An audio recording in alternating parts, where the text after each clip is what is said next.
And scriptures.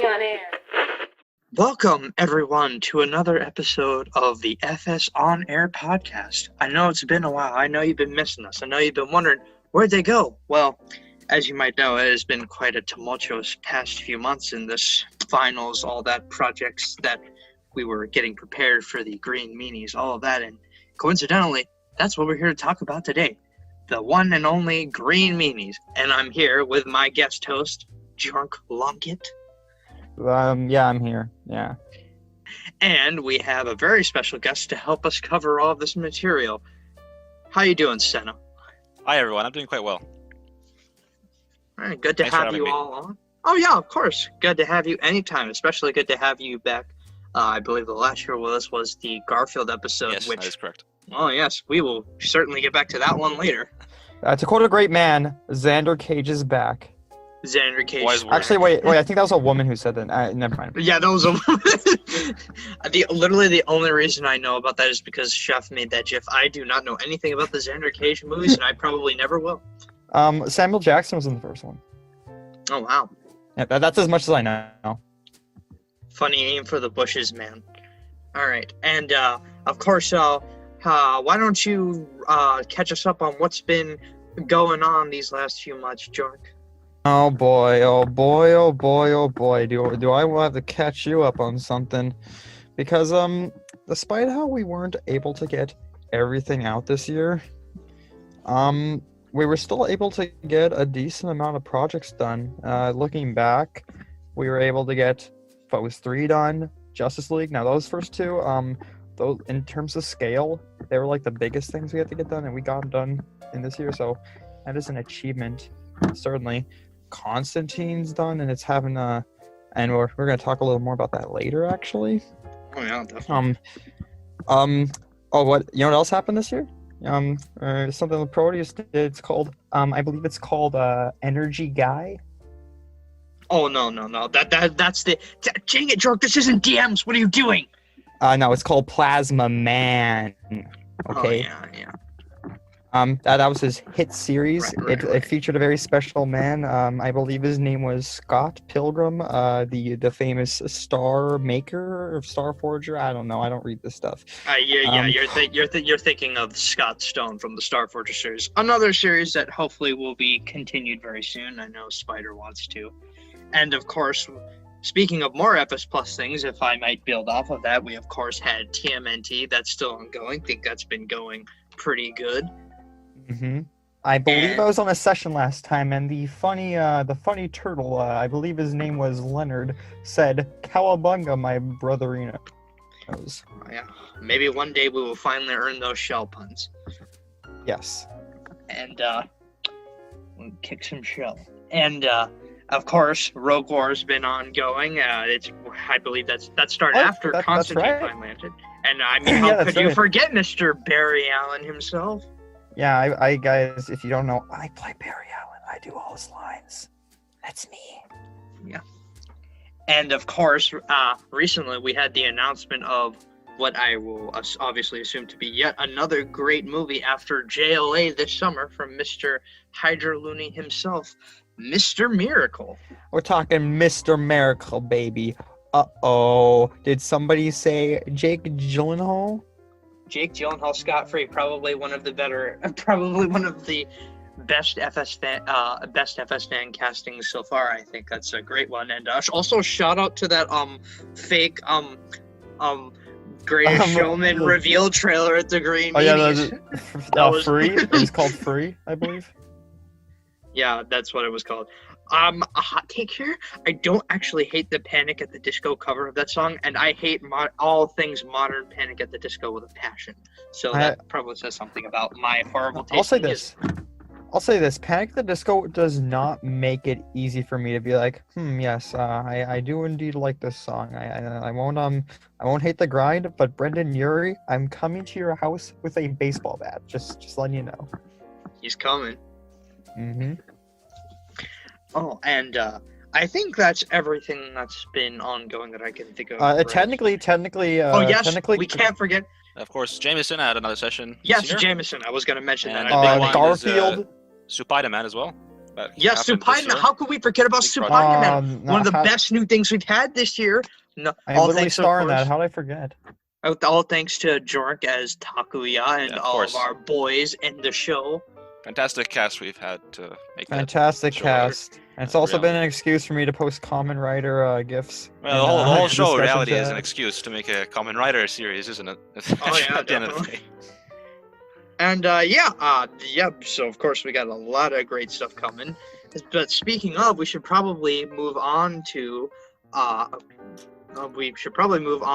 big winners at the Green Meanies before we get into what's new come the announcements out there. So why don't you start us off with some announcements, Mr. Lockett? Uh-oh. Announcements time. All right, so let me just clear my throat before we go through all this. Okay, we're good. I legitimately did to clear my throat there. So we have a few of these to get through. And by a few, that's a bit of an understatement, but we're gonna get through them, and it's gonna be fun. Okay.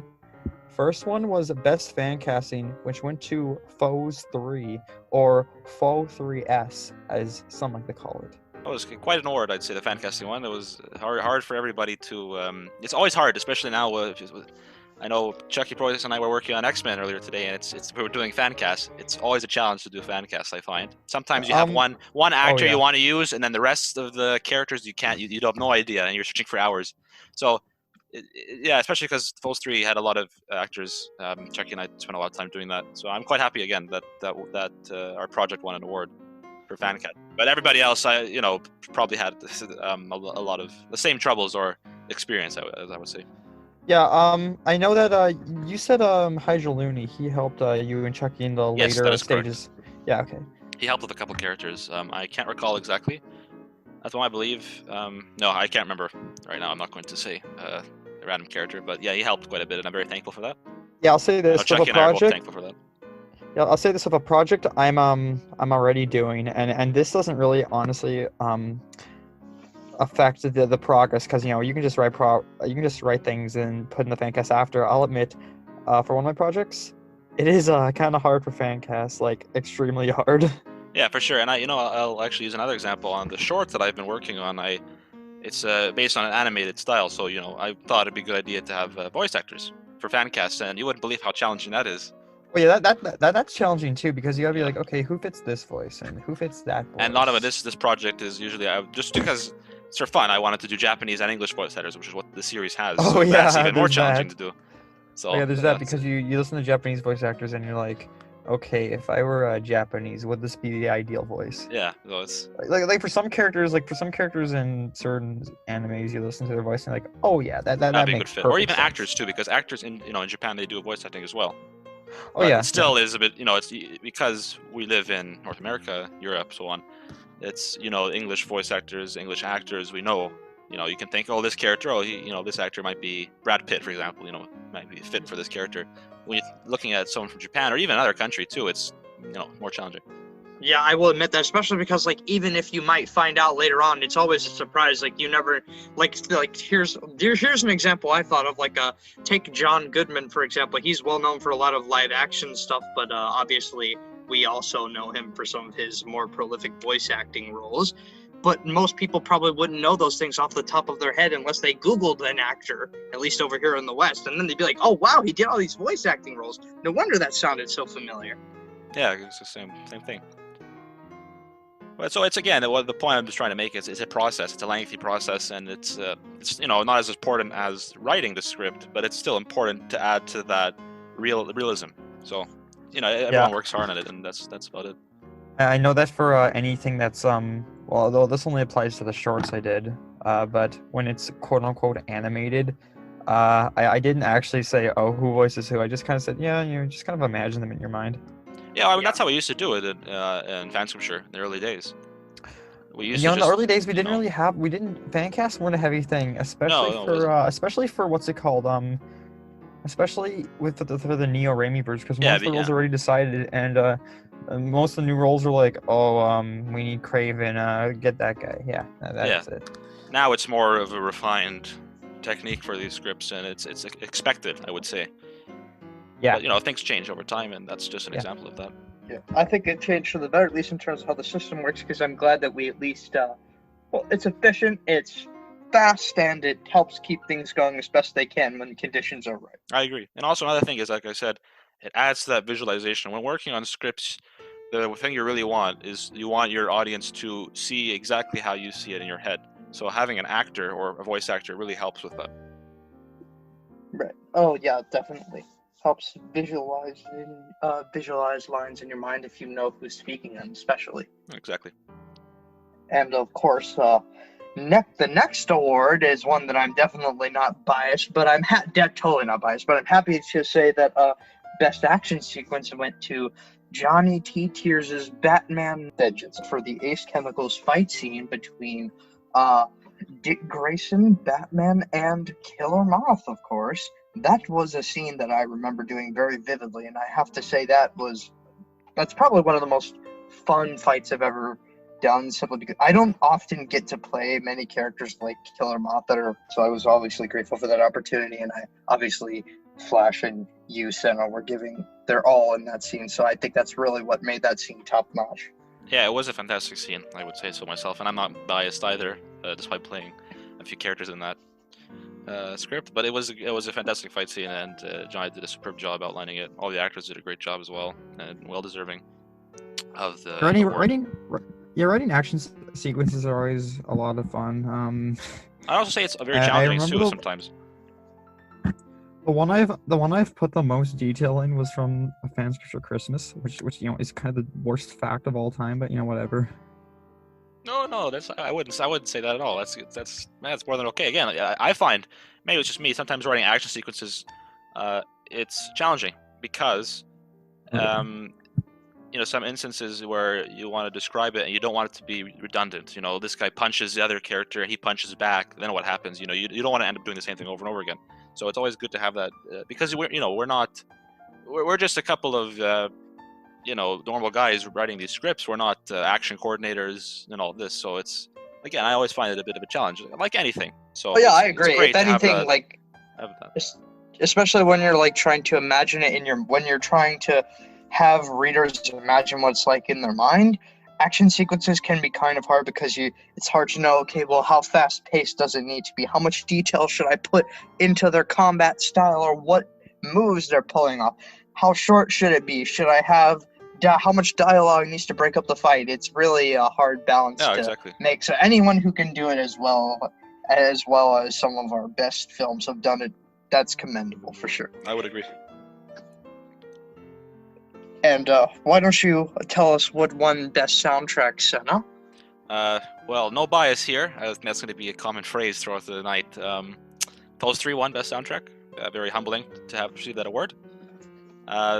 Like other Foes movies, there's a lot of 80s and 90s music, older music from the late 1900s in there, from other scores and so on. And I think it really fit the tone. I was very happy with how the soundtrack came out. I also spent a lot of time putting it all together, which I'm very happy. Again, I'm really happy how it turned out. I don't want to beat around the bush. So yeah, that's a bit about all I have to say about that. Yeah, and I should add that all the other soundtracks were great too. Oh yeah, soundtrack picking is definitely, obviously don't want to sound like a broken record here, but soundtrack picking obviously is the harder part because you don't just want to pick a song that might fit the scene. When you make a soundtrack, you have to keep in mind, does it all mesh together? Because soundtracks are generally lumped together in the mind of somebody who watches a film as being a particular style, especially like a good soundtrack will stick in your mind and you automatically know the kind of style when you hear it. Yeah, exactly. Again, all these aspects need to come together to make a well put together script. I know that when I had made my first this sounds like a plug, but when I made my first what's it called? Fan Scripture Fan Festival short. There was I said to myself, I can have two kinds of tracks because I can't get all over the place. I can't be inconsistent. I can only have 2 kinds of different tracks. And in the end, I thought that worked out. I think it did. You have to You have can have that a blend mindset, of right? different styles. It doesn't necessarily have to be all one kind. Yeah, I basically said it was basically only either tracks from the original Pokemon games or Fly Low music. Lo-fi music. No, not lo-fi. Sorry, no. Fly low, Oh. like Flying Lotus. Oh, okay. Sorry. I think Yeah, it's no. interesting that you bring that up, Johnny, because you have to have that mindset when you're picking music for your script. Yeah. So. Yeah, it's like Yeah. like what kind of music can I kind of like get away with here? Yeah. Will classical work in this scene? Will it not work on the other? Fur Elise so works on. in Fur Elise works in everything. So yes. Of course. Of course. That How goes could it without saying. not? You have a gift. Another win for Foes, and also for what ended up being somewhat of a surprise to some. Best trailer tied between Foes and the 007 teaser trailer from FSFF 2020. I definitely obviously Foes 3. Do you prefer it to be called Foe 3s or Foes 3, Senna? Whichever. Okay. Whichever. Yes. Yes is the answer. Yes is the answer. Okay. Yes. I definitely think Foe 3's had a great show, although I think we had some fantastic trailers this year. For sure. Obviously, I'm grateful to Spider, especially for the Rogue War trailer, and the actual trailer for Mr. Miracle, of course, that was debuted at the FSFF, was pretty great. And of course, obviously I have a certain bias towards the 007 one as well, because the music that he took was because I suggested they take some from the first GoldenEye reveal trailer, because I thought it had a great ambiance to it. I fall. Some people don't like that song. I love those people, but those people are wrong. Oh, the music for that trailer is great. And you know what? It's a simple trailer. It gets the job done. Oh yeah, and I think totally. it fits the tone of James Bond films. Oh yeah, totally. As Falcon so eloquently put it. For sure. And why don't you tell us what's next, Jork? I think this is going to be a big one for this group of people here, especially. Oh yes, I believe you're right. And it's definitely one of the more different ones. It's the best FS on air episode. That's right. Talking about this baby, but not this episode. I mean the show, and that's gonna be Garfunkel. Everybody, it's gonna be Garfunkel or Garfield, as you like to say. That episode has always been super interesting because it's the one with the most guests. And we're all just sitting around talking about Garfield lore like it's the deepest thing in the world, and I love it so. It's definitely the most chaotic episode, for lack of a better term. Oh yeah, that fits it pretty well. But I mean, would you really have it any other way? No, it was perfect the way it was. Oh yeah, for sure. And obviously, as we've said before, we missed having Korg on there. Sorry, he couldn't be there that time, but I'm sure he'll be on the podcast someday, and it'll all come full circle. Yeah, he'll be here soon enough. He will rise. Why don't you tell us the best PDF award, Senna? Of course. So best PDF was Legion of Superheroes. And because I worked on the soundtrack with Chucky on this, and Chucky is fantastic at doing PDFs. Really, he's great at doing them because he lays everything out so clearly, and with this, especially when I'm making the soundtracks, with images and audio and everything's laid out very well. And when you go back to read the PDF, it's all formatted correctly. It spends a lot of time reading it over and so on. I think this was especially for Legion of Superheroes, it was very, very well done. It was definitely well deserved. And not to say, again, with all the awards, if everybody could win an award, I think everyone would. But there has to be a winner. Yeah, definitely. And I have to commend Chucky for winning that, because obviously PDFs are really hard to make. Very tiring process. I would know considering I made 2 of them this year, and honestly, it's the minutia that really bogs you down. Like just changing the little things. You have to go back and say, okay, is the formatting of this line right? Is it spaced properly? Did I leave a quotation mark? Did I leave a numerical citation from the Discord channel that didn't need to still be there? Did I leave a username somewhere where it didn't belong? Did I change the soundtrack names properly? Did I put the right tracks here and there? It's definitely the most frustrating and tedious part of script making. And one thing that doesn't help is the software that we use is a bit of a pain. Yeah, I mean, I will admit, not as fluid as Microsoft Word, for example. I will admit, writer duet it's very, in terms of like professional grade stuff, it's perfect for that. And at least if you're making that, you're making it exactly how real movie scripts would be formatted and presented. But it really is presented in the most. It is kind of clunky, I will admit, because you really have to play around with it to figure out how to do like what you need to do. But once you get the hang of it, it's generally okay. But like even when you get on a roll, it's still gonna take you like, it could take you half a year to finish a PDF. Yeah, it takes a lot of time. How long it is. I honestly, like, the only reason I was able to put out 2 PDFs in such short amount of time is because I basically spent an entire month doing only that in my free time. Yeah, it's a lot of work. It is worth it in the end, I would say. You have a great sense of achievement when you finish it. Yeah. I didn't see the sun for 3 weeks, but it was definitely fun walking back outside and seeing that again, I can tell you. Yeah, the writer duet beat me up and took my lunch money, so I guess it's okay. It did that to all of us at least once in our lives. Definitely. And, well, obviously, Legion of Superheroes is a great project, and it only really needed a few small tweaks to get to, like, pretty much perfect, so I'm glad he was able to put that out. Definitely needed a PDF to achieve that this year. And, of course, next we have Best Cameo, and it is, of course, none other than your brother as Toby Turner in TFC 2. Honestly, at first, I had the thought that, gee, that cameo, I wonder if that casting choice aged well, but considering what kind of project it was, it's honestly only even funnier.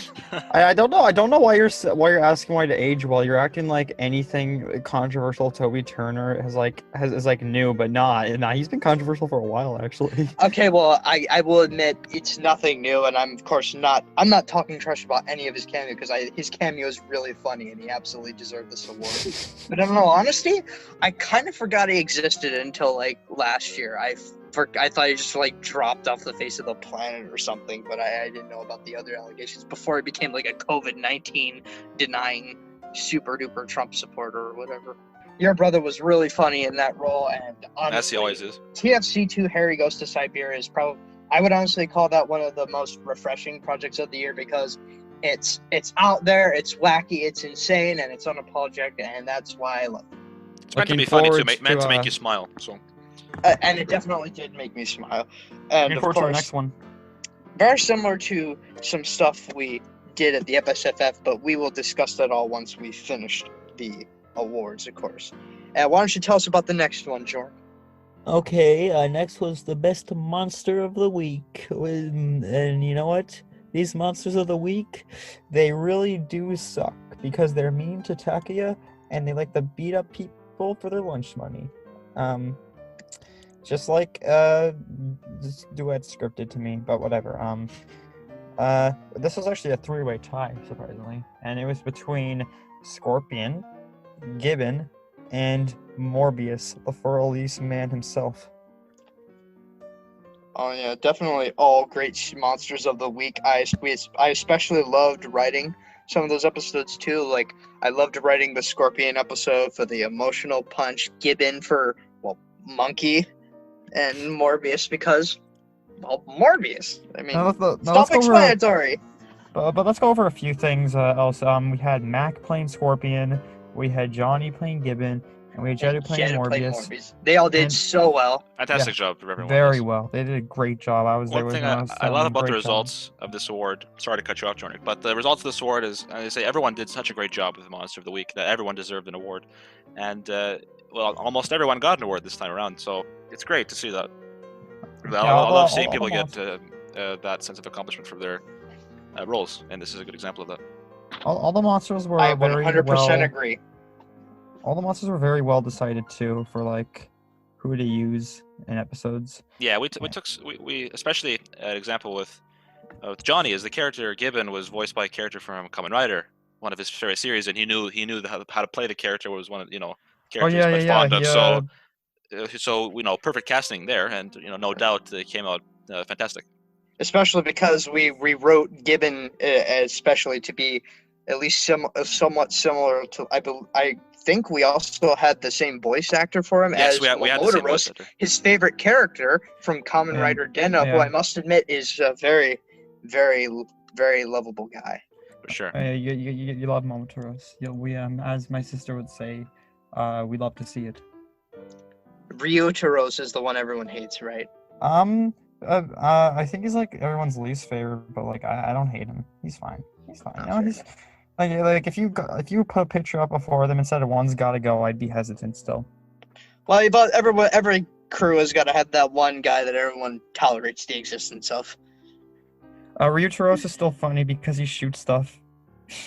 That's true. That's true. Um, Admittedly, and- that's a series I haven't seen in full yet, but I plan to. Same yeah, goes for yeah, me. You'll get to it. You'll get to it. And yeah, of course, obviously, like Jork was saying, how appropriate to have some influence from Kamen Rider, especially because I know Spider was really influenced by a series that me and him enjoyed a lot, Yeah. Kamen Rider Build, and also probably a bit by Kamen Rider X8. All of the just the idea, the Kamen Rider tropes, Yeah. the way it's structured, Yeah. and that's why I think the three of us writing it is such a perfect combination because we all love Kamen Rider and we all watch it constantly. right. We're watching it while writing it. It works out very well. And that's And why I another- loved his pitch for it, especially when Spider came to me and Senna about it, because the original Spider-Man definitely helped fully usher in what now is known as the Sentai genre with Super Sentai, especially with Leopardon.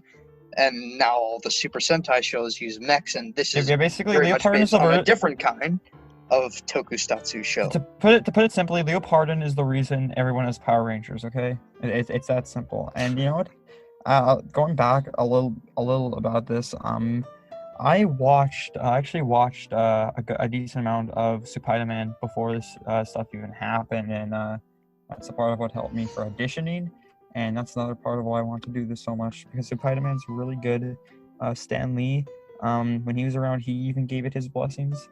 He liked it more than the other show with from the 70s with that Yeah. weird goober. Yeah, I feel It's so a great bad for series. I feel so bad for Nicholas Hammond because they had no budget or creative interest in making that an actual comics feeling Spider-Man show at all. But he definitely he did his best. Or Nicholas It is best. Heyman. Have you seen that scene from that? Have you seen the scene from that show where there's another Nicholas Heyman and he's like, "That's right, Peter. I'm you, you're me," and he pulls out a pistol. And he's like, "And this is a gun." Superman 3 moment. Yeah, it's like a Superman 3. I don't even know the context of. I still need to watch that because I need to watch every Spider-Man show and movie and shit. The soundtrack is That definitely goes for the soundtrack to the 70s show is groovy though, but that's just because it's the 70s. They had some groovy music. Yeah, it Oh, fits yeah, with the they had series. good music. The theme to the 70s show is insane. But anyways, They got death grips. They got death grips to make it. oh, they got death grips. Yes, perfect. And but yeah, anyways, really proud of that. So glad to you guys to you Monsters of the Week who won it, and shout out to our other ones, of course, as well. Like Senna said, you all did great. And for best quote, we of course had an Azrael quote, which I won't read for the sake of brevity, but I will say that Nigerian Prince, of course, knocked it out of the park, and he always is. Nigerian Prince always knows how to do great dialogue, especially with his role as Azrael in Batman Vengeance. I think he absolutely killed it. He knows how to deliver lines with a lot of gravitas, but not with such a length that you would be too long, didn't read. No, I agree with you 100%. He's always been one of the best actors among us because his writing, as you said, it has that great amount of gravitas or weight, and to the point where it's not overbearing, just to the perfect point. And the way it speaks, he writes is so natural, and you can see it actually happening if it was a real film. And I think he was well worth deserving this award. Pardon me. Yeah, I totally agree. Yeah, with you. yeah. No. He definitely delivers very well on each of his what's the word? Oh yeah, roles. Yeah. Next up, we have best on-screen chemistry. So that was for the awards. Those who won was for Inferior Foes and Spider-Man. Yeah, Rise. I was in both of those, by the way. Those definitely, Jordan. I want to say you and Hunter were well worth that deserving of that award. You know, great on-screen chemistry. It's very easy to see when you read. Yeah, I It's one of those definitely. things. The flow has to be natural as well between the two characters, and just see how they connect on the screen. And that was very true in the Fear of Foes as well. It just works so well, and you can clearly see it. And yeah, that's all I have to say about that.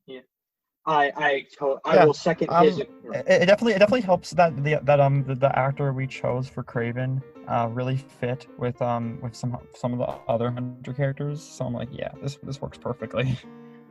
Yeah. Yeah, totally. And I will say that as well as piggybacking off of all of that, of course, I do want to also say that I really think that I really enjoyed writing those scenes with Leo and Tucky and Spider-Man, because I always knew you guys were going to pull it off. I also really enjoyed working on Inferior Foes as well a lot, because like the feeling of that movie is so breezy, so all the character interactions just felt so smile-inducing, because I always knew no matter what, someone was going to say something that would make me laugh at least a little bit. Yeah, I would agree. Oh yeah, it was great. I had a lot of fun with that. I had more fun than I thought, and it's funny because originally I was like, I'm so bad as Kangaroo, because I didn't plan for Kangaroo to be anything more than he was in Foes 2, but no, ended up working, and I had a lot of fun with it. So hey, Yeah, it was that great. was that was great, and there are a lot of great quotes from Inferior Foes. Like you can just grab anything from there and it'll work. I love it. Yeah, I agree. It was really good, that script. And I was only in it I only played a role for the first little bit, as my character sadly died. But it was a great experience overall, and chemistry was great. Everyone worked really well together. Frogman, no. Frogman, all of Chucky's characters, I feel so bad for them. I love being Killer Moth as well, because I mean, who wouldn't want to? I don't really know how to explain it. The best way I can explain it is I love playing a character that is just such a pathetic sack of a human being. Sorry, human fly. What am I saying? What am I saying here? Human fly. That's right. I especially love the scene. Fly was great. I especially love the scene. Thank you. I especially love the scene where he's going out to where MODOK forces him to hand out pin up flyers for his job, and then he gets hit by a car, and the guy just doesn't give a crap. And somehow he's fine. He doesn't have any broken bones. He's fine. Then of course, why don't you tell us who won the best poster, Senna? This was one I definitely was wondering who would win when we were going into the award show. I'll tell you that. Surely I'll say that right now. I was hoping it was gonna go to my Wolf on Wayne Street one, but yeah, I guess I'm sure that was a close second. I'm definitely sure that was the runner-up. That was a fantastic poster. Spider, So, can we get a picture of that poster right about now? Thank you. You keep going, Senna. Okay, so the award for best poster was Constantine, and I thought this was a fantastic poster, superb, I would say.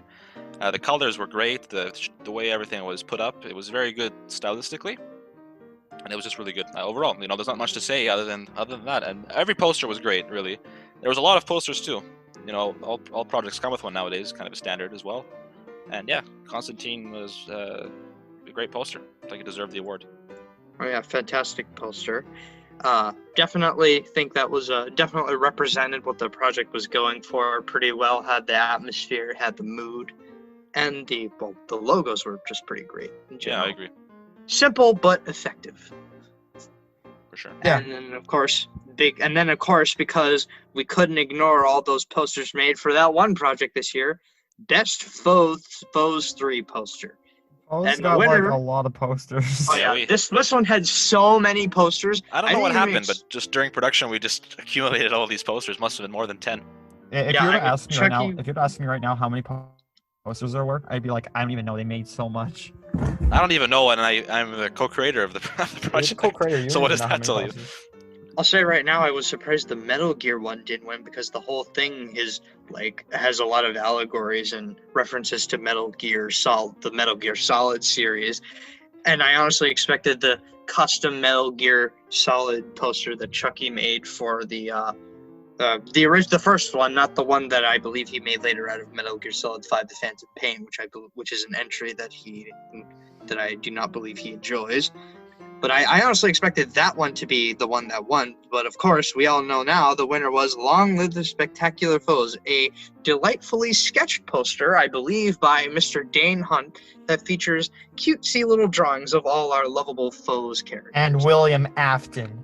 And William Afton, and there's also images of Colm, I believe it's pronounced Colm Fiore. I believe that's the proper pronunciation for his name. I'll pretend it is. In the background, and various other images that are just iconic to the series. It was a great poster, really. Fantastic. It was not just for Foes 3. It was great for the Foes trilogy as well. It was really a fantastic poster, drawn very well. A lot of nice references in there. If you look in the back, you see the ghost of Prowler and Stiltman in the background, and it's just nice overall. I really like the poster. But I have a question. And this is for a Mr. Dane Hunt. Now, was Afton there? Was Afton there a reference to the secret plot line I was having going on in Foes 3, or was he there all along? That's where you. It was, of course. I mean, how could it not be? He had to. The man behind the slaughter returns. The man behind the slaughter returns. Purple Cage is back.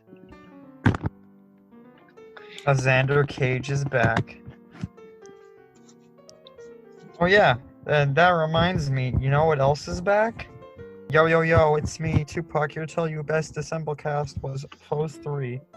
Oh yeah, best ensemble. I knew it was probably going to be, but I mean, like that was probably the biggest ensemble cast we. I think so. I was going to comment on that. It's the best one that I have ever. The biggest I can recall ever having. Like, I think okay, so we can correct the producers can correct me or correct us if we're wrong, but that was the biggest we've had. And again, being a creator of that, I was very, very pleased with the cast. Everyone did a super job on the roles, and I think it was well, and no bias here, but it was well deserving, simply because I loved everybody's roles in it, and it was just great overall. We had so many people, and everyone did great. It was fantastic, honestly. I don't know how they came up with all those roles, but I guess it's like how Tom Clancy keeps making video games, books, and movies at the same time. He just does it, so same thing. We should get Tom Clancy on Fanscripts at some point. He's probably got time. Oh yeah, I'm sure. And I hate to bring you the bad news, Jornik, but he's no longer living. Yeah. What? Still wonder how they keep publishing books dead? and names. Yeah. His son is still alive, though. Are you He died in serious? 2013. I'm not kidding. Yeah, he died in 2013 at 66. How did I not know that? And people, there's I thought Tom Clancy was still writing books. I thought he made the Jack Ryan Amazon.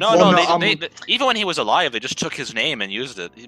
What? I don't think he's actually been writing any of those That's novels messed since the early 90s. Yeah. That's so messed up. But They I just mean, took his obviously, name. at least we will always have The Hunt for Red October, the book What and has the this movie. bastard's done to Tom Clancy?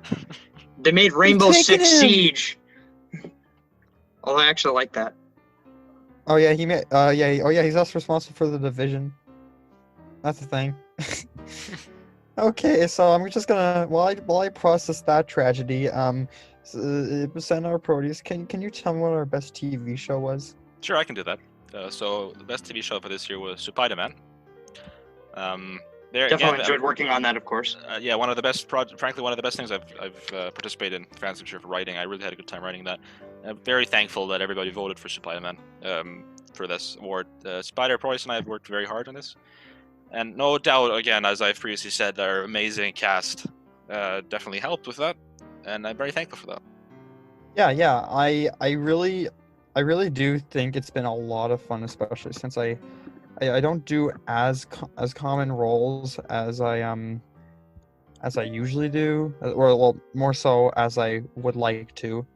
So it was great getting back into it with a role where I'd be constantly engaged, and I was constantly engaged.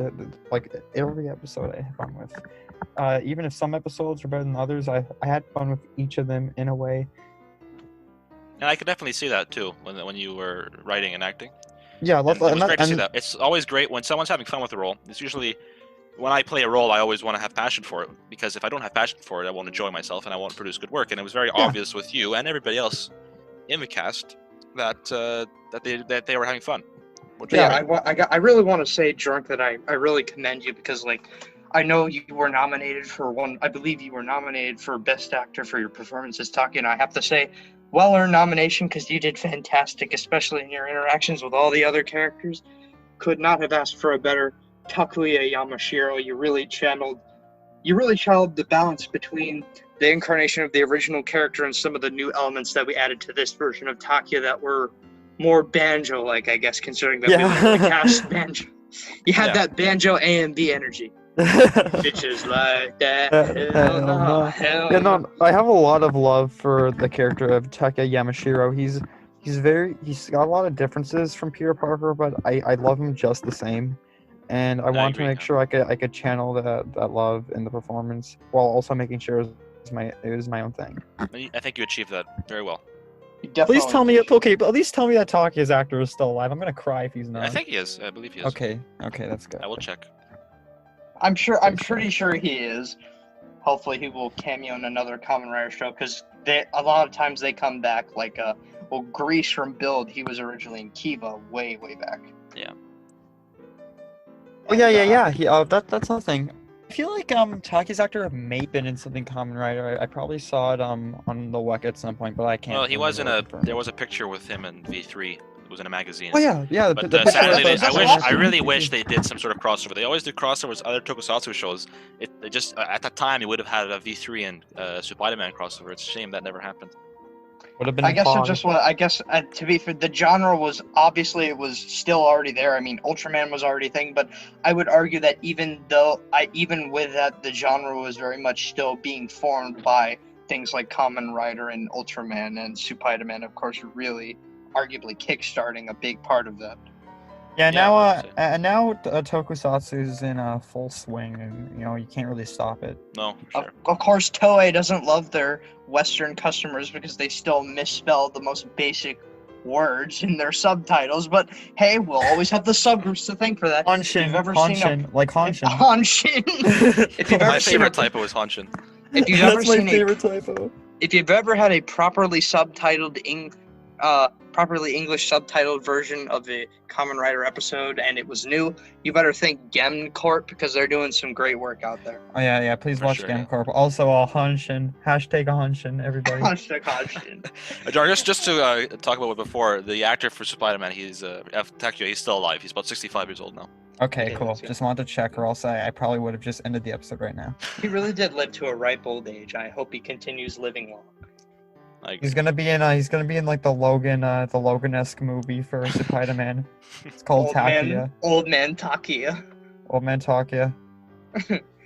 And I'm really glad that he was there, and I definitely am glad that the show won that award, of course, obviously, because I'm really proud of all of our work, and I think it definitely shows that it was a much bigger hit than I think anyone anticipated for it to be, and I'm glad people were so interested in our vision for it. I agree. Yeah. It's also nice because not everybody are watching tokusatsu shows, specifically Kamen Rider, but people still enjoy it. Oh yeah, I'm very thankful that they do. I try very hard not to be too like, oh, you totally gotta watch this out there. Like certain people that gave the whole genre a bad name, but I definitely grew to love it once I really got into it. Anyway, we of course have to announce our next big award. Green Meanie, well earned, my friend. Looney as This man tortured me. This man Taskmaster in tortured full me. threes. Okay. This man actually tortured me in real life. He was doing Looney was doing method acting. Yes. Yeah, I yeah, can tell you this, my Black Widow may have been threatening to nuke the world, but nothing is scarier than that torture scene between No. Let me just say this. Let me just say this. While you were threatening to nuke the world, he was threatening to nuke to nuke Shocker while he was tied up. Like he was threatening to actually nuke him right there. That's the deleted scene.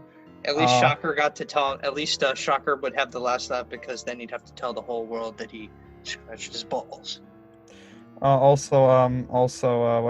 Also, there's a deleted scene where Taskmaster bleeds out of his hyper realistic eyes, and then he says the fuck word. But anyways, I had like more of the scenes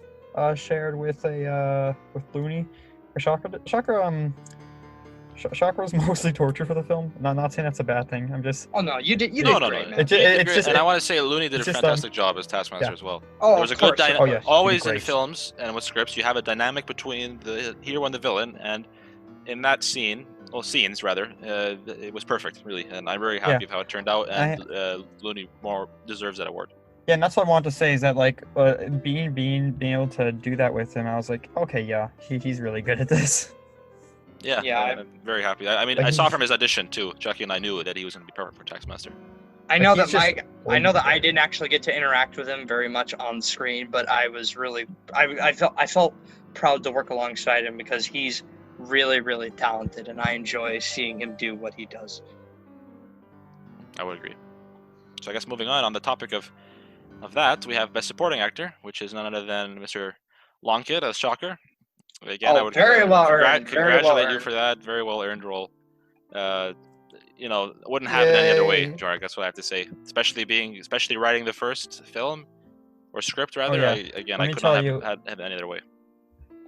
I know Actually, barely yeah, anyone will understand what I mean by this, but it's obviously, of course, we got to give a shout out to the fact that he's played by Brad Pitt, and Jork manages to channel the Brad Pitt energy and the character that they wrote for the script. I think it takes someone talented to balance what the actor would do and what the character is meant to do, and I think agree. he did that really perfectly.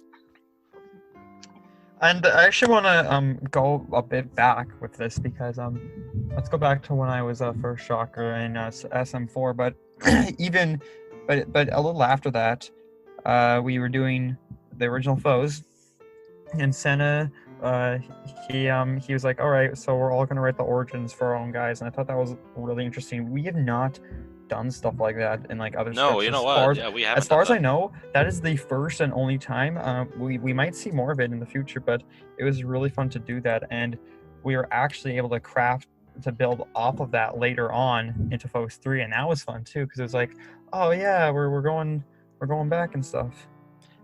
Yeah, I want to give some insight to that actually. Now that you bring it up, the idea there was to have everybody build a connection to their characters. How do they want them to see it, rather than how Oh, do yeah, I want yeah, them yeah. to see it? And it turned out perfectly because everyone was able to write their own story, and as they progressed, they played the character in that exact way, so everything flowed out perfectly. And yeah, and again, it's just something that that contributed to your award for sure, Best Supporting Actors, because you wrote that origin. Of course, there are more elements to it, but that definitely helped continuing the story. You had that in your mind, and you continued forward. And I'm very happy with how it turned out.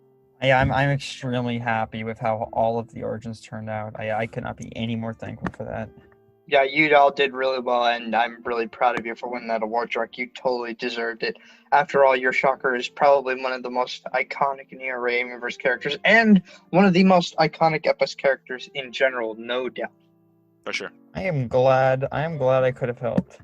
Yeah, great. And of course, yet another Foes actor lining up. Foes, just gotta say, Foes 3 really did take home a lot of the awards this year, and that's very well deserved, because I could tell a lot of hard work went into it. Very thankful for that.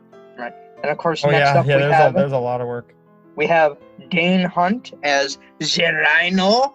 What a great portrayal of the Rhino, man! Like, He's the best.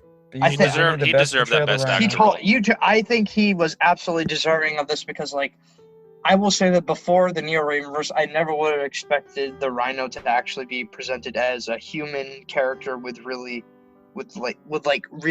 relatable characteristics and utterly human portrayal. And I think that Chucky, all the crafters of the Neo Universe and Rad have really done a lot of work to make that a reality. And I think they've really done it really well, because obviously these characters portrayed as borderline one-dimensional so many times, so it was so refreshing to see like a real three-dimensional character that feels like someone you could meet in real life, sit down, have a beer with, be portrayed as this character. And I think it's done really, really well, especially in this movie. In fact, this movie is probably the most centered on him, and I think it does that really well with his Oh, yeah, Foes connection 3 to is his definitely a past. Rhino movie. Yeah, I'd like to comment on that actually, because the whole point of this series, this trilogy, was to focus on a backstory, making these characters more human. They're one-dimensional villains, but what's their backstory?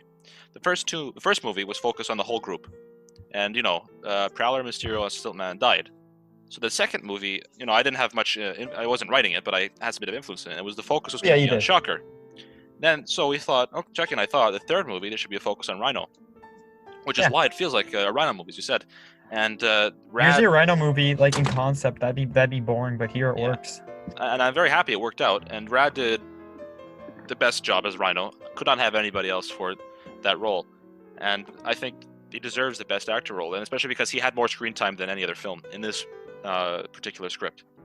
So as you Definitely. get more screen time, you get more a chance to show I don't want to say show yourself, but kind of have these good lines and so on. So yeah, that's it. Yeah, and I just want to say from the bottom of my heart, not to kiss ass or anything, to Mr. Dane Hunt, it was honestly an honor to work beside you so often on that set. And honestly, I was really proud to be a part of it by the whole thing, just doing most of the scenes that I did with him on that set, because I mean he just has a way of bringing a lot of emotion to it, and honestly, it's raw in the best way, and I really was proud of it. I liked interacting with him as Natasha.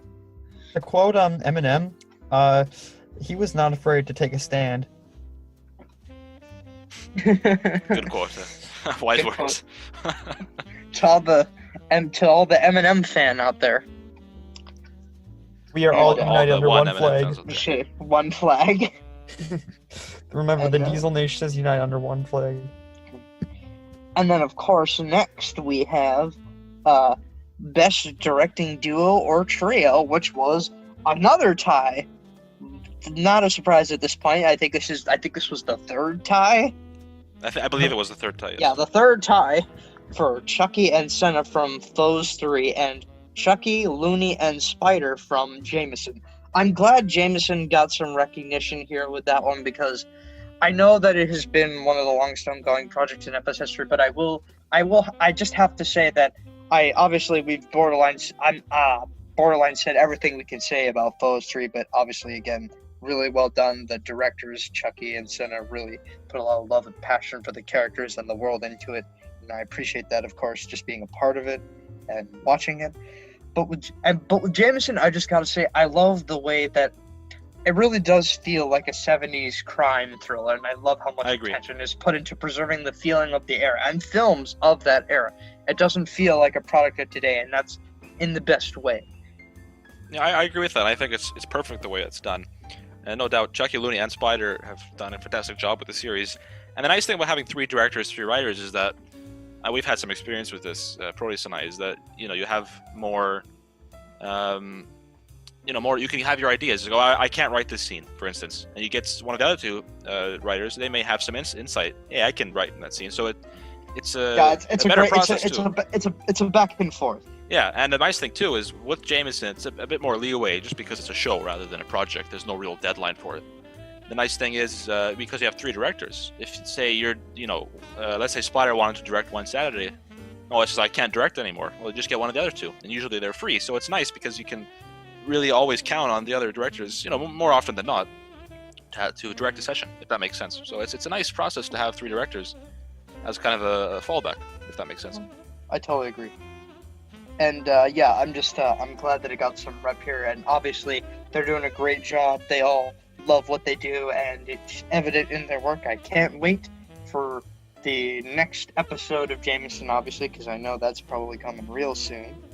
And the next award is honestly, why don't you talk about the Senna? Because honestly, I was nervous about getting to this part because I didn't want to sound like I was patting myself on the back or anything. No, don't worry. Number 15, Best Director. Of course, Best Director go to Mr. Darth Proteus himself.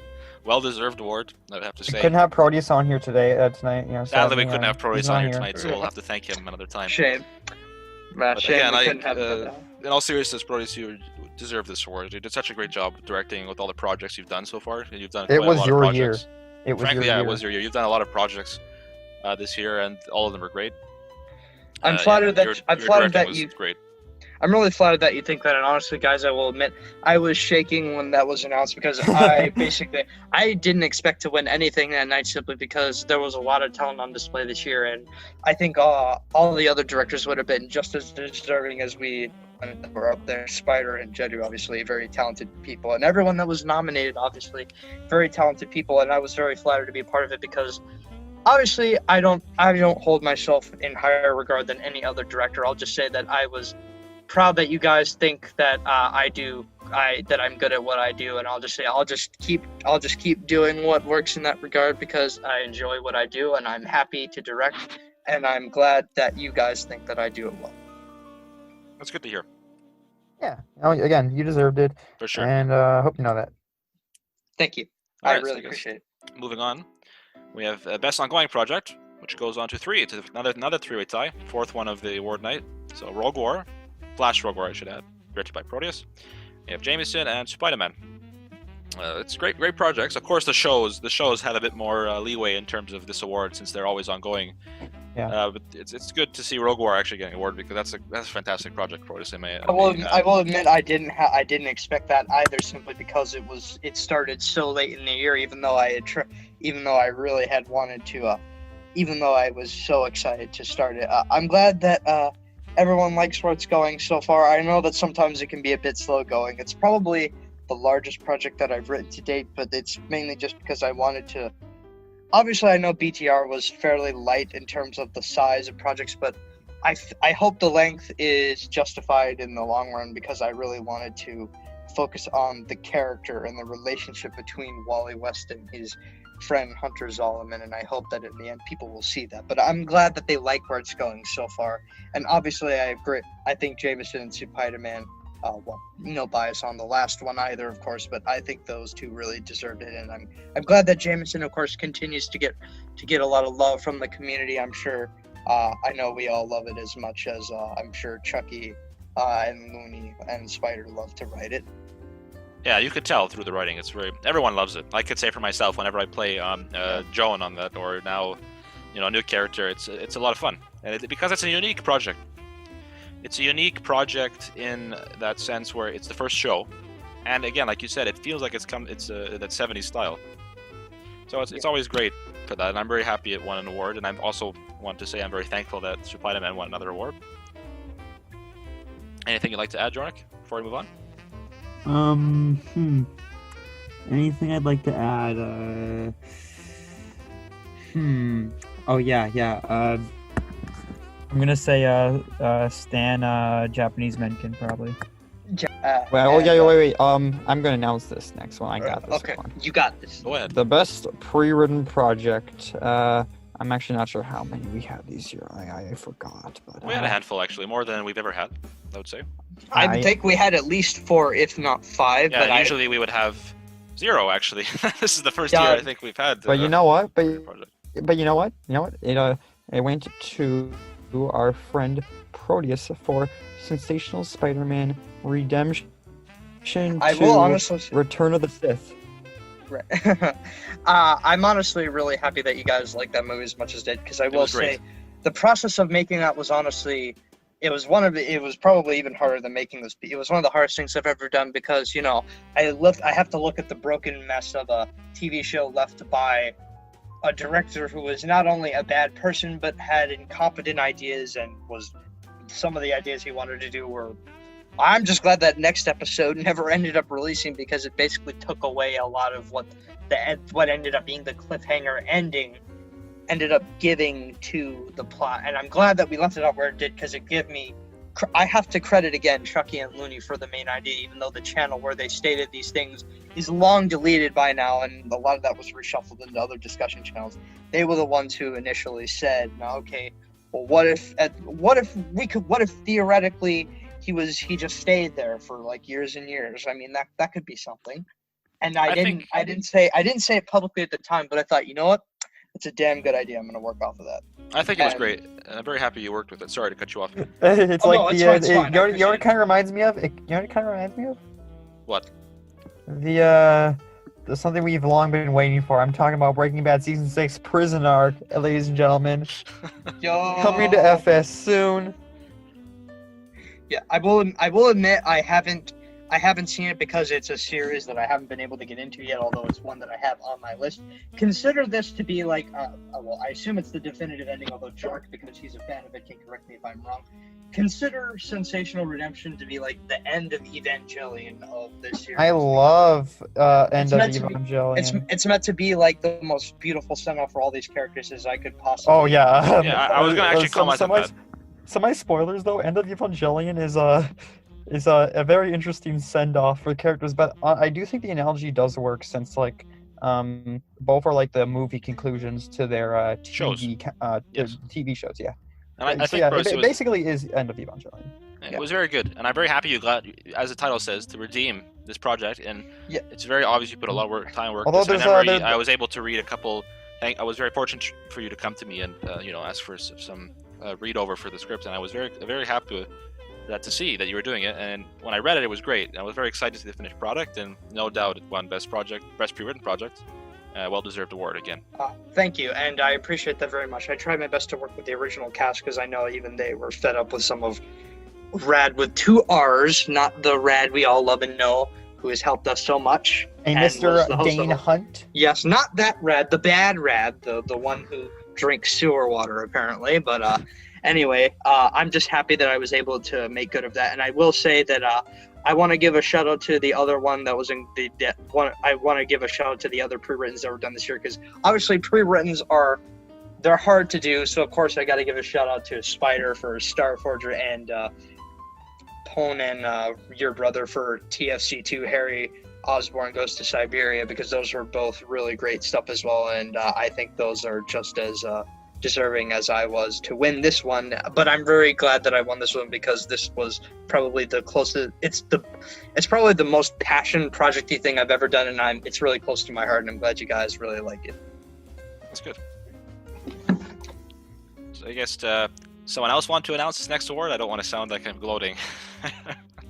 Right, of course, I'll announce the next one. Don't worry, man. And of course, the next one, most hyped delayed project, and surprise, surprise, the 4th tie of the night for Spider-Girl and Tangled Webs. Yep. Although you got a little insight. Apparently there were not many votes on this one. Not to say that these ones don't deserve it, because I can say from an offhand, unbiased experience, there is a lot of hype surrounding these projects. So that is true. Yeah, right. And obviously, this jokes aside, I'm really glad. I believe that Spider-Girl will come out really soon. I know Chucky's just been waiting for the right time to release it, but I know that when he does, it'll be really nice. It'll be like he's described before. It's the return to the way the Neo Raimiverse started out. Just Back to really, formula, as one would say. back to formula. And obviously Tangled Webs, that's super hype, because I know that Spider and Nigerian Prince were dealt with some unfair hands with Back in Black, especially with MW, the cringe, doing some unnecessary things in the 3rd act. And Oh, he was in the Pepe movie though. Remember? He was in the Pepe movie. God, I forgot. Ugh, that's so... Yeah, right. Wow.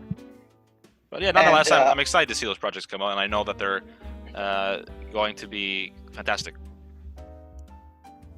Yeah, definitely. And I'm excited to see them working just by themselves to make it the best that they can be, because I know they can make.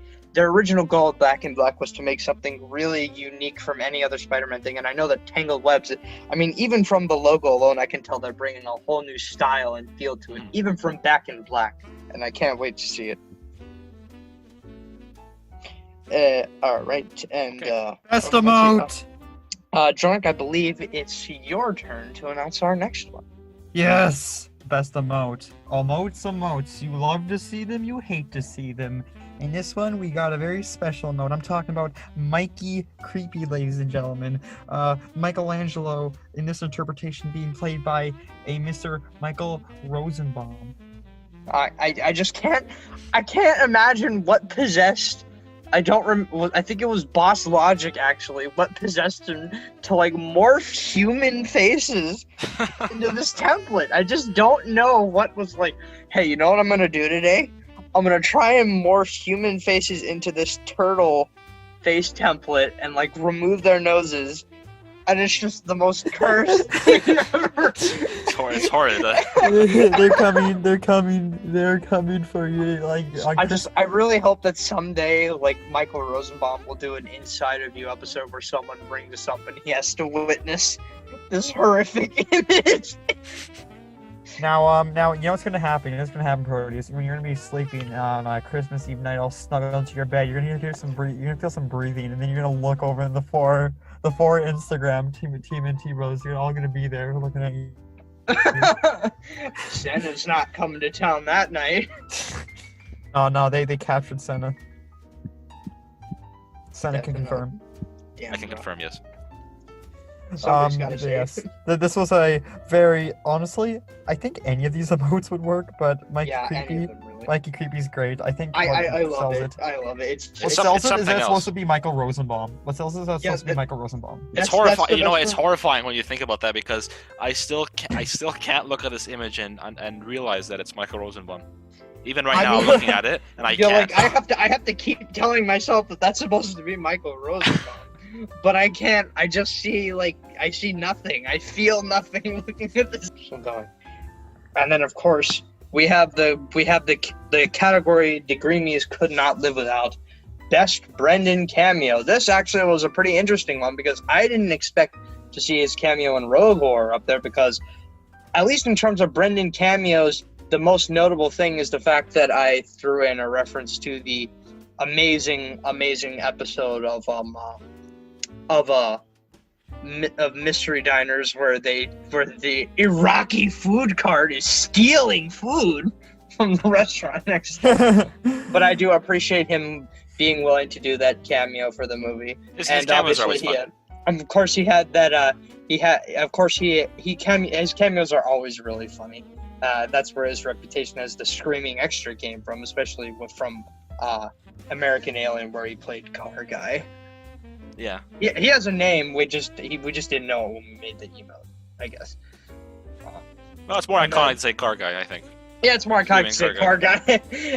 But of course the one that won was Hell Cow from Inferior Foes, and honestly, yeah, it's pretty fitting, because, I mean, like, it's perfect. It's perfect. I agree. I guess we should move on to the Best Credits Award, Right. which Alright, was, so I guess you wouldn't be... perhaps we should announce the last two in conjunction. I think so. I think that's a good idea. In all honesty, it's the same project. It's probably, if you've been watching, if you've been listening, or you somehow It should come worked as no the other night, surprise. you've probably been noticing a pattern here. It's Foes 3. How could it not be Foes 3? I thought you were gonna. The winner of say it Best was, Credits and Best Project of the FS Green Meanies 2020. And in all honesty, pretty well earned. Great work from Senna and Chucky on this Thank you. one, and of course, great props to all the cast that I worked with. You were all really great. I honestly felt inadequate sometimes working, sometimes alongside. Not to dock on myself, it's just sometimes No, you I were just great. Don't felt worry that about feeling it. that I was in the presence of such great talent, working with the Yeah, writing and the acting. You Like all were cavemen. fantastic. If I may add, I just wanted to thank you, to thank everyone again. I know I had a bit of a speech at the end of the award, but just wanted to thank everyone cried. again for voting for our project. It's very humbling and very thankful for this. And for the credits, in particular, Chucky did a great job. The credits, very happy that he did that. Yeah, I Came think out, came out very well. You know, credits are always hard to do because we have limited footage. Like And you don't want it to look like the Penguin trailer, for instance. So, so again, it came out very well. I'm very thankful that happened. And yeah, again, I just wanted to say thank you to everybody. Shout out to Penguin Facts. And of course, obviously, yeah, I just want to say that Chucky, some of Chucky's credits are the ones that stick in my mind the most because, like, I still remember the Legion of Superheroes credits very well. They just had this really comfortable, homey feel to them. It was really fitting for that one. And I love the feeling of the Foes credits because they just sort of had this vibe of we've come so far and we've journeyed all this way to them. And it just felt very... I just felt so great watching them because it just sort of reminded me of how great it is that we have such a like-minded community of people who love doing what we do and I'm really proud of everyone involved with it because it was well earned of all the awards that it's gotten. Well said. All these, and that's all of our awards.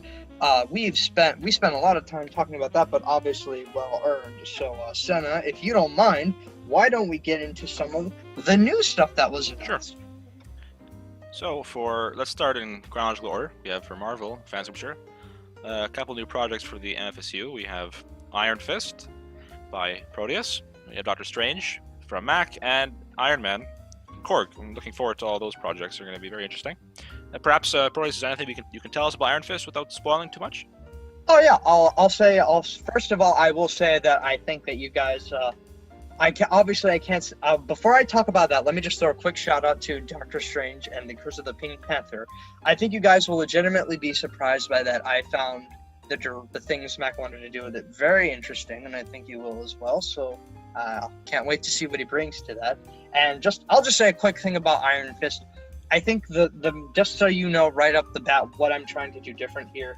The show was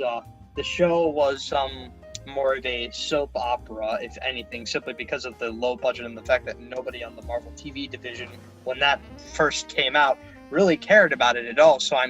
And it kind of hurts that if anyone, I don't think he's going to be carried over when a lot of the rights expire for the Netflix stuff. So I just wanted to try and do the character justice and just tell a simple martial arts story about Danny Rand and his friend that he gained and lost over the way as they grew up learning about Kung Fu in the city where it was born, Kunlun, of course. Great. Okay, that sounds very interesting. I'm very excited to see it. And of course, Korg mentioned that he was going to adapt Demon in a Bottle for Iron Man. That's really great, of course. The MCU obviously wouldn't touch it simply because it was a combination of the executives not wanting to lean too far away from the family-friendly brand that I believe Disney had acquired the Marvel Cinematic Universe at the time, and obviously they didn't want to go too far away from that and the family-friendly brand that they have. And Robert Downey Jr. himself, of course, was uncomfortable with with some of the ideas that were originally going to come over because he, of course, had a past involving abuse, and he didn't want to risk any kind of issues with that, and I respect and I understand do as well. that. Oh yeah, But I believe very that great Korg will actor, do. very good guy. Very good guy. Yeah. And I believe that Korg will do the story a lot of justice. And of course, Senna, why don't you? Why don't you tell us? I'm not going to say too much about it. I know that I'm a part of it, but in all honesty, I credit you and Chucky more than anything. Why don't you tell us a little bit about the Uncanny X-Men and what your vision is for that without spoiling anything? I'd be more than happy to. So as we were announced at the film festival this year, I'll be putting out a X-Men project sometime this year. Sorry, sometime soon. So I've been working on it, thankfully, with Bryce and Chucky. They've been a big help with writing this project. It's a big task.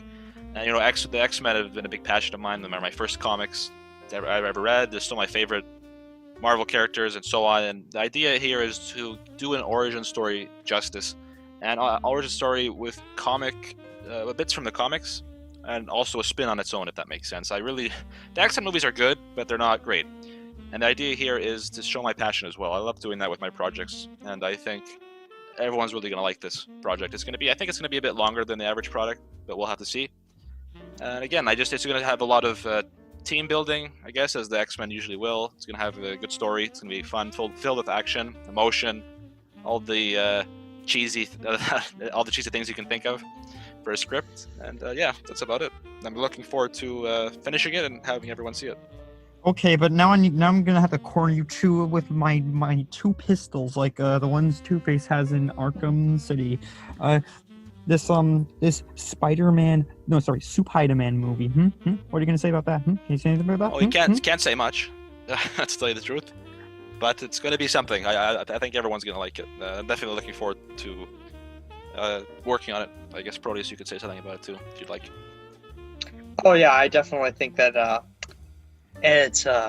think it's gonna be really great to do it, and I'm really glad that we decided to do this. It's gonna be really great.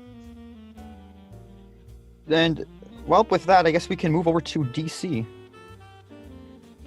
I do need to apologize. I do need to apologize because And this is partially my fault because of my own complications with scripts, is that we've had to move around the DC timetables and all that.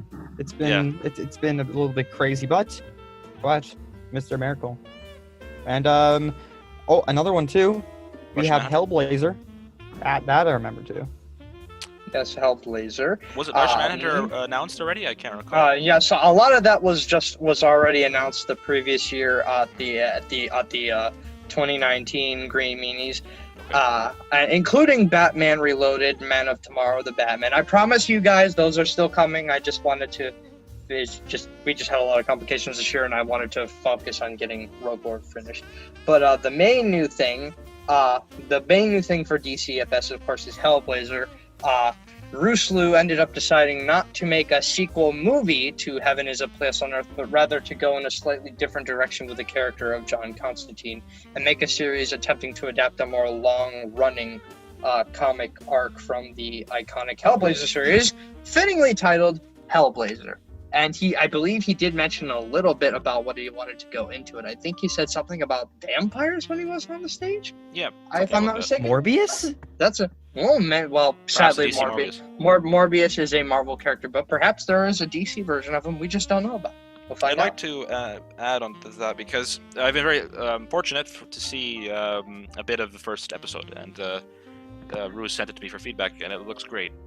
It has everything good that was in his film, and Ruse is very good with detail in his writing, and it really shows in this outline, and I'm very excited to see this.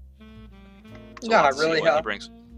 I think he felt a little bit limited, as much as he definitely is proud of Heaven is a Place on Earth, and fittingly so. I think he just felt that it would be better to tell some of these a long series arc in a show format, and I can understand why. So I hope he can see that through, and I definitely gives me some confidence that you think he did so well, seeing some of it early on.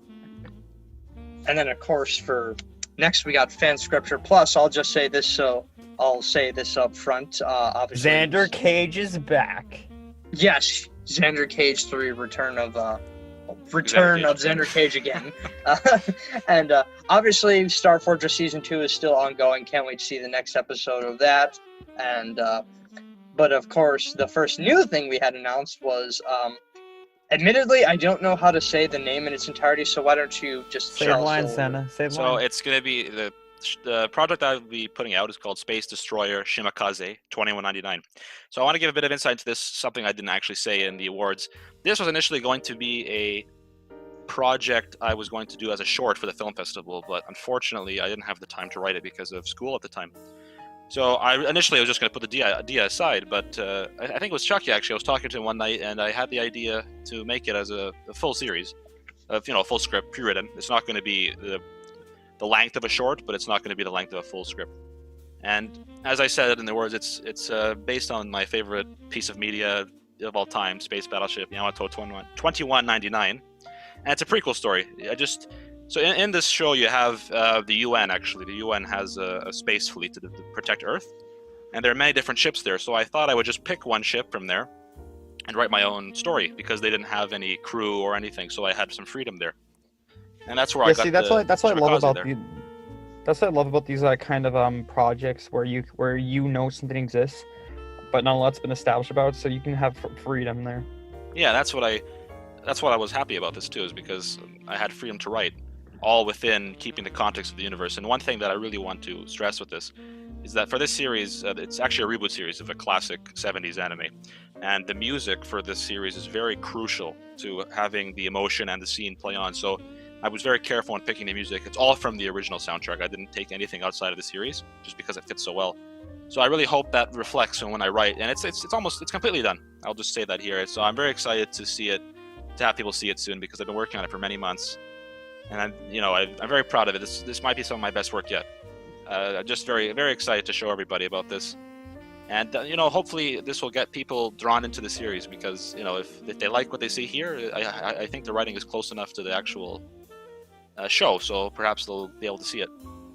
And I don't want to say too much about it, so I think I'll end it there. I'm glad to. That means I'm definitely glad that you decided to do that. I know your brother's helping you with some of that. I know you two are going to produce something pretty unique. I can't wait to see it. Thank you. the Coen brothers. Why don't you tell us what we have next, Jordan, just so I'm not announcing this myself here. Now this is actually a Persona project. I'm kidding. Oh, It's I'm kidding. I'm kidding. This is We Are All to Blame. Now, if you remembered my friend Proteus, he made a little I believe it's called a fan festival short last year. I believe it's called The Pen is Mightier Than the Mind. Is that it? Yes, that is it. All right, cool. Before I go into that, let me just say, I didn't even have Persona on the mind when I was making this. Although Brendan pointed out, and I'm like, oh god, it really does look like that. I was going for that kind of like aesthetic of like when killers in like these movies, they make notes. They to avoid their handwriting samples being detected, and it's happened in real life too. Of course, that's why it ends up in these movies. It's basis in reality. They make notes out of like a newspaper and magazine clippings. That's what this was meant to look like. But perhaps I should have chosen a different color. I just chose red because I mean, like, well, Well, it looks like blood, what, right? That's the what? idea. Yeah, that's the intent. It's meant to look like blood, like a The blood. blood of spattered Persona milk. fans that you But killed yeah, to make it's this. just to clarify further, in case what I said at the Green Meanies wasn't enough clarification. It's an adaptation of that short. Think of this kind of like the Lights Out short to the Lights Out movie. It's meant to carry over some ideas, but also do some new things as well. For example, the original idea was for this to be more of a psychological horror thriller, but this short was converted into more of a slasher simply because that was more easy to do in such a short amount of time. A psychological thriller needs a lot of build-up, a lot of character interactions, things that are hard to pack into such a short amount of time, which is why I had to rearrange some of them. But this is going to be a fully realized version of that idea. Think of mainly because it was based on, as I said before, it was based on this real story about the mysterious Circleville, Ohio letter writer, a case that was never solved, and it honestly fascinated me ever since I heard about it. And that's what it's based on. Now, it's not meant to be exploitative like a lot of those based on true events movies that take a few things from the main thing, but use the based on true events thing a bit deceptively. I'm not going to pretend like this is meant to be a one-to-one translation of that story, because I'm really just taking the concept and turning it into something else, so I'm not going to act like I'm trying to make it a completely accurate portrayal of that. In reality, I don't know what point that would serve, because the case has honestly, there's a lot of debate as to what really happened, so I feel like in order to make like a one-to-one translation of that story, I would have to take a stance on who I think committed the crime, since they never entirely found out. And the man that was arrested for it, it's debated as to whether or not he was actually Jonathan involved, Banks. or if it was set up. Yeah, Jonathan Banks. But anyway, yeah, I just wanted to sort of take that concept and make my own unique horror story out of it, with no disrespect intended to the people who actually lived through it, because I know it was very traumatic for some of them. I just found it a very creepy story, and I thought it had a lot of potential for an original story, so that's why I wanted to do it. I'm excited to see it, because I think, not a lot of people. Correct me if I'm wrong, but this is the first instance in which a real story has been adapted into a script format for our server. I can't community, recall, rather. but maybe.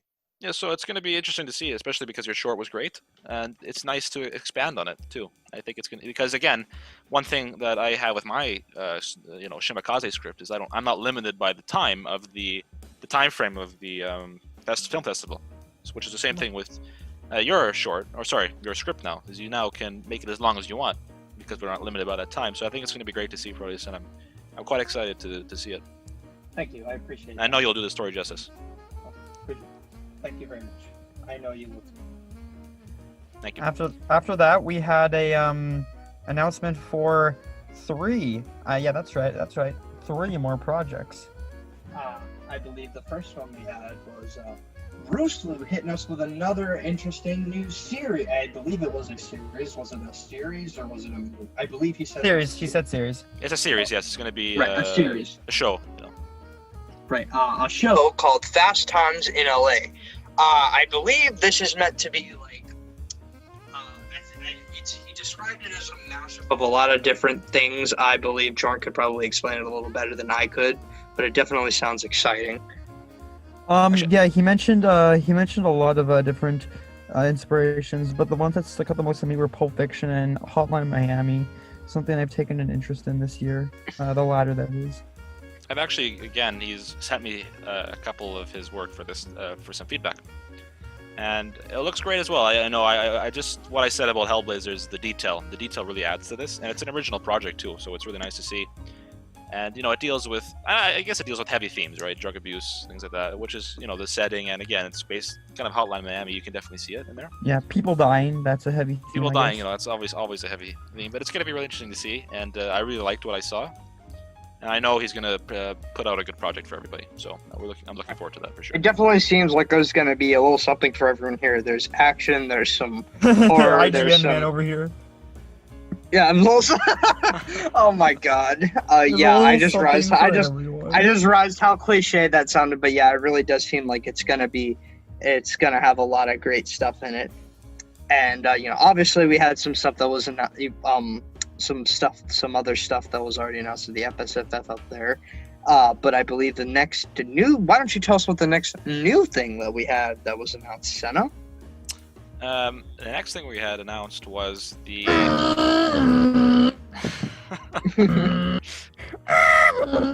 Sonic. yes, okay, yeah, Sonic the Hedgehog from Jedu.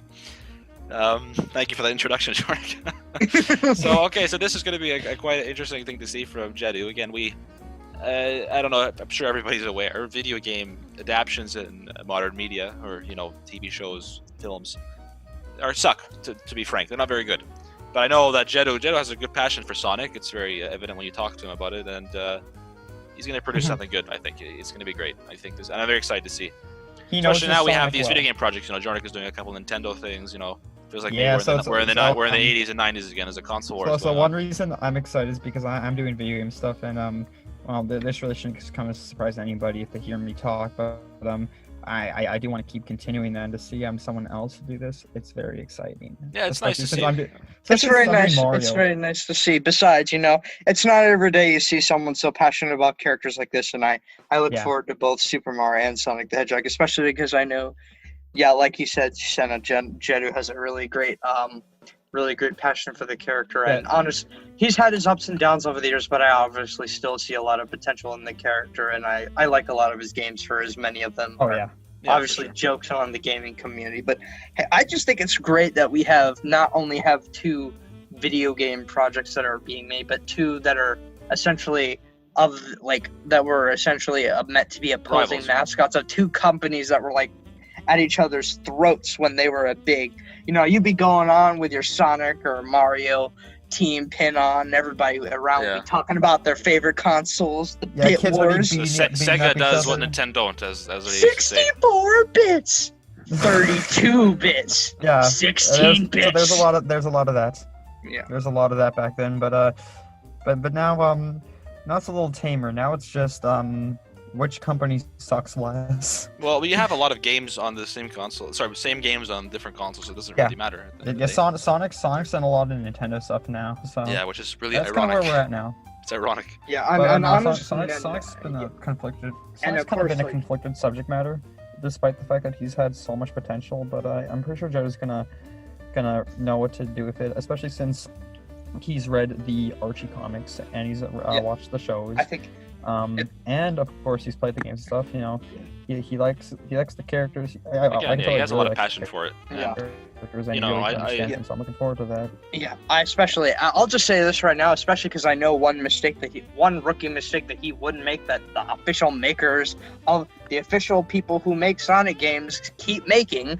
I don't feel that Jedu will make, is one thing that annoys me, and I'm not gonna pretend like I'm this expert on Sonic because they're just video games. I know. But for some reason, they keep reverting Tails back to this crybaby who can't do anything for himself. And it was established a long time ago in the adventure games. He can do stuff by himself. And in Sonic Forces, literally the second level of Sonic Forces, he's like, "Oh, Sonic, I need you to save me." Okay, so here's what bugs me about that especially is because Chaos has multiple forms, right? And yes. Tails, he beats. Yeah, that's the weakest form, isn't it? Tails, he could take that one easy. Yeah. Tails beats Chaos 4, which is the 4th form. Well, technically, yeah. And the whole message of his story, even though Sonic Adventure is a very conflicted game, but that's a topic for another day. But he beats him, and then like the whole story is, oh, you know, he's learned to fight for himself, and he's brave and all that, and it's great. And you know, the games are actually pretty consistent going forwards. So like Tails would actually continue to be like, oh yeah, I'm competent. But in Forces, Sonic's not around. Chaos Zero, the weakest form, comes around. Tails shits his pants and he's like, I need help. like that makes no logical sense. He absolutely slaps Chaos 4. Chaos Zero comes around. He's scared, and he's smart enough to know who's stronger than who. Okay, like don't act like he isn't. Like, Yeah, he's like him and Eggman are like the smartest guys in the entire exactly. Sonic thing. Yeah, not to go too far on that tangent, but it's just kind of confusing how the people who made Sonic sometimes feel like they do not know the own character that they have created at all. The characters that they've created, like it's like they just completely, like they forgot who they're supposed to be, or they didn't even. The people that are making the new game sometimes didn't even play the older ones. And honestly, I think sometimes it's like how Paul W.S. Anderson makes his crappy video game movies. I feel like they just look at the box and like, yeah, that tells you all we need to know. Yeah, that's about Let's it. make a Sonic game. And Jed's gonna do a good job. I know He he will, won't. I know he won't do some. I know he won't do my man Tails badly. right. And of course, A Mr. Noah has graced us with a project of his own. obviously, you know, it's stuff that's been announced and it's going to come out eventually. But Yep. obviously, we're looking forward to it all. We have an exciting time for our community. We're gonna have a lot of good projects come out. Actually, You know, we either forgot next year or the one year more after, thing. but eventually they'll come out, and I'm very excited to see all of them. We forgot one more thing though. Is that right? What did we forget? I'm talking best canceled project, baby. JVP. Woo! I think won by a landslide. And it's understandable. I mean, to be fair, when that started development, that was, I A mean, different basically, time. literally so much has happened that, in all honesty, trying to do that, like, it would be the opposite of the FS Christmas, because that's like a perfect time capsule of that era of FS. Yeah. Oh yeah. Doing JVP after so many people that were going to be in it either turned out to be assholes or just completely left for no reason, it would probably end up Yeah. aging a bit like milk and to no It was fault just of it your was own. for a different time, and you know, of course, as time moves on, and you know, Jonah Cat may perhaps has had a bit of an outline written, and there were some things in there. Oh, I can't yeah. use it anymore, right? It's not going to work. Yeah, so yeah. you know, it was yeah. understandable that it quit. It was from a different time, and Yeah, it's okay. yeah, it's fine. It's okay, yeah. I've come to accept it's okay, and the best thing really is just that, the perfect combination of what made a fancy Christmas. But I'll say that for another video, even though technically this is the closest to Christmas. Not sure when this is even coming out, but this was originally recorded on the 23rd. I don't know what I'm getting for Christmas. Kind of scared. I'm sure you'll get something nice. I'm sure, yeah. Well, Oh, I guess yeah, on I'm that actually- topic, we can wish everybody happy holidays. Yeah, happy holidays. If no matter this what you does come celebrate. out around, you know, Merry Christmas. What is it? Happy Hanukkah, Happy New Year. Kwanzaa, New Year. You know, all the good stuff. Yeah, whatever Happy holiday you Hanukkah. celebrate, and obviously we're happy to have you all here. And Jork, I'm sure that Shinji will show up and place a nice bounty of crack in your stocking. And Thank you, I'm sure- Shinji Akari from Evangelion. either that or AG will show up and get help you count the medals 1, 2, and 3. You'll come looking for a I wish place to AG stay would since do he's that. homeless. Onk, I'm fucking homeless, Onk. I'm fucking. Anyway, AG, what's yeah, up with the medal loss? we have wow. I'm That's sorry. anyways, I'm just glad we could come here and do this, and thank you all for being here. Of course, it's been really fun to record this Yep. with you. Yeah, it was guys. great. Thank you for having me. I had a blast. Oh yeah, of course. Glad to have We you. had a blast and, having you back. Just remember, when the imposter is sus, and I'm glad to have you here again, man. Thank you. All right, thanks everybody for watching. I hope you have a good evening or day, whatever time you're watching this.